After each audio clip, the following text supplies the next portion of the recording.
বঙ্গবন্ধু শেখ মুজিবুর রহমান মুক্তিযুদ্ধের ভিত্তি স্থাপন করেন। ২৬শে মার্চ ভোরে মেজর জিয়াউর রহমানের নেতৃত্বে চট্টগ্রাম শহরে যুদ্ধ শুরু হয়। তৎকালীন পূর্ব পাকিস্তান রাইফেলস এবং তৎকালীন পূর্ব পাকিস্তান পুলিশে কর্মরত বেশিরভাগ বাঙালি তাদের নিজস্ব উপায়ে পাকিস্তানি কর্তৃপক্ষের বিরুদ্ধে বিদ্রোহ করে, তাই তাদের কর্মস্থল থেকে বহিষ্কার করা হয়। এই বাঙালি যোদ্ধাদের সংগঠিত করে মুক্তিবাহিনী গঠন করা হয়। প্রথম ৪ মাসের মধ্যে হাজার হাজার তরুণ ভদ্রলোক যুদ্ধে যোগ দেন।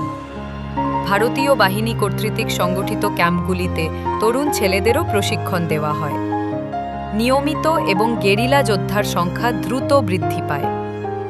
বাহিনীকে নেতৃত্ব দেওয়ার এবং যুদ্ধকে এগিয়ে নিয়ে যাওয়ার জন্য অবসরপ্রাপ্ত কর্নেল মুহাম্মদ আতাউল গনি ওসমানীকে বাংলাদেশ সেনাবাহিনীর সর্বাধিনায়ক নিযুক্ত করা হয়।